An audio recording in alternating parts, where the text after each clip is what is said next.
Welcome to this week's rant. Yes, we're back in the space. I'm back from business.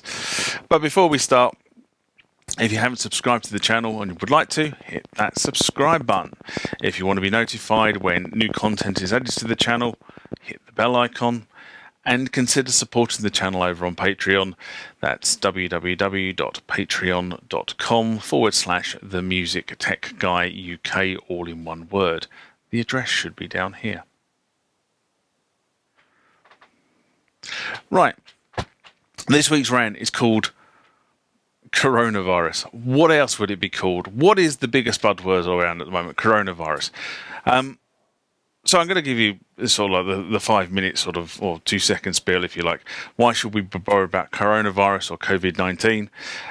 To use the correct medical definition, well, the majority of us shouldn't be worried about this as far as I can see. From all the medical governance that's been released in the UK, you know, a lot of us will not be affected, and those that are affected will be a bit off colour for a few days and recover once the body has built up its immunity. That's the majority.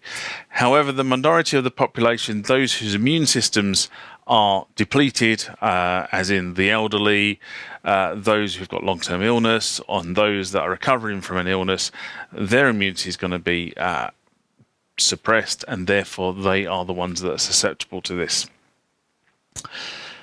That's all I'm really going to say about this in that sense. Now, why is this music channel, especially technology music channel, worried about the coronavirus? Well, there is a knock-on effect to the hysteria that is being caused by this virus. And I use the word hysteria quite openly here because I think people are taking it to the extreme. And it causes official channels to act in certain ways when hysteria kicks into the mix. The governments are talking about closing schools. They're talking about closing restaurants and places where people gather, sporting events, rallies, marches, etc., etc. Italy's gone into complete lockdown mode. Other countries are liable to sort of follow suit to try and stop the spread of the virus. But people being prevented from gathering causes musicians a problem. Why? Well, put it this way. Music venues are places of gathering. Places where people go to listen to bands perform or music being played. If they're not able to open, that has a knock-on effect on the poor musician. Most musicians are, if they are pursuing music as their career, will be self-employed. Okay? Some musicians, it's a part-time gig for them, and therefore they are employed by another job, organisation, whatever it happens to be, but they still have to fund their music some way. And when I say fund, what I'm talking about is, you still have to put petrol in the car or diesel in the van. You've got to get yourself from A to B. You've got to repair the equipment. There's a lot of stuff that goes on if you're a touring, gigging musician. And these guys get their money quite simply by playing gigs. You go to a venue, you play a gig, the venue pays you. Or it might be based on ticket sales, or it might be based on some other reason. But at the end of the day, you earn your money by going and gigging. So if the venues are shut, you can't gig. Now, probably most people could survive for a few weeks, without being able to play. But as the venues stay closed for longer periods of time, can they support themselves for that longer period of time without actually having severe hardships? I don't know. I can't answer for most people. For me, it doesn't affect me because I don't really gig. It's my stuff is all done sort of studio based. But then on the flip side of it,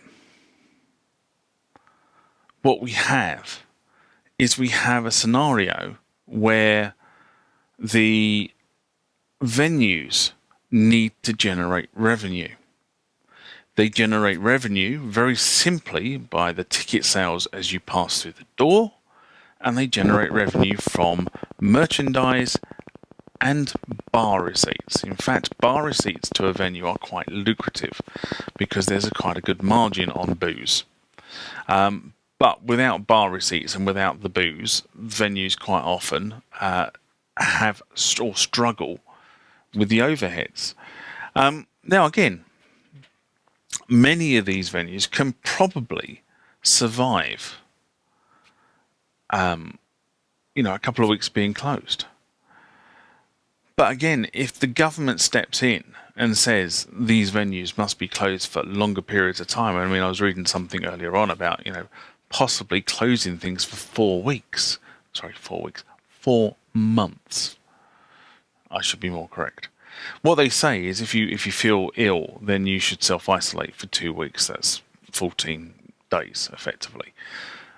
But in terms of closing venues down, and given the way that the virus incubates and spreads, they're talking potentially 4 months for some of these places could be closed. That means there are no places for musicians to play for 4 months. It means that these venues have to sustain themselves for 4 months.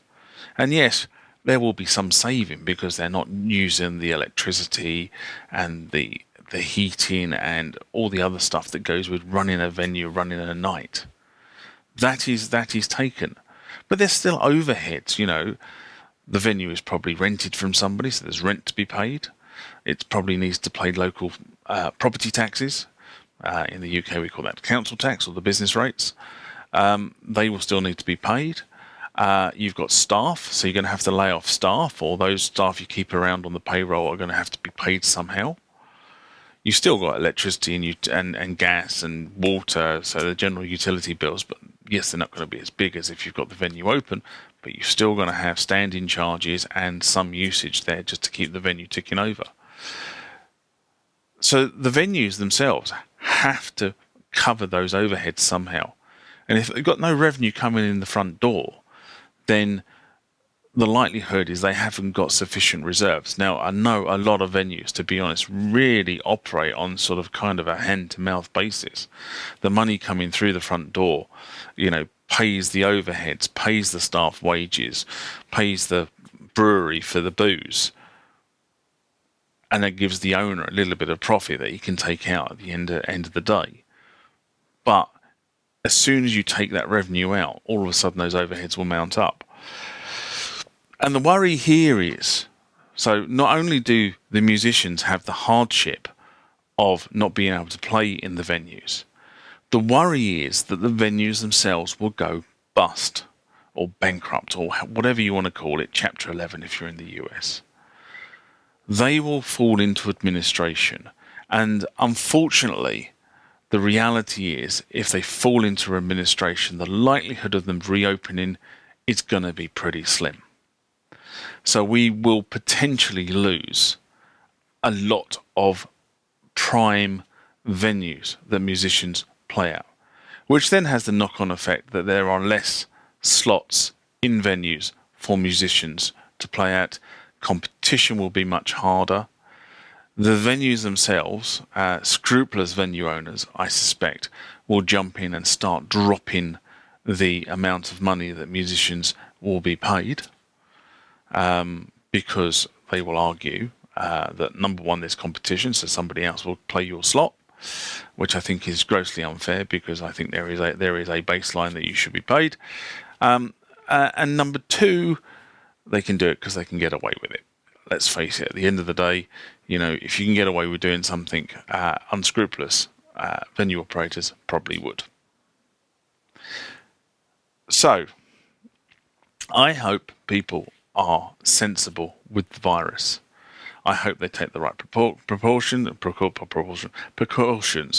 I hope you wash your hands, you sanitize, you keep sanitizer gel with you. You don't go around the supermarket clearing the shelves of bread and toilet rolls and hand sanitizer and washing powder like some people seem to be doing in the UK at the moment. All I can say is numpty. But this is concerning. and I think it's concerning worldwide.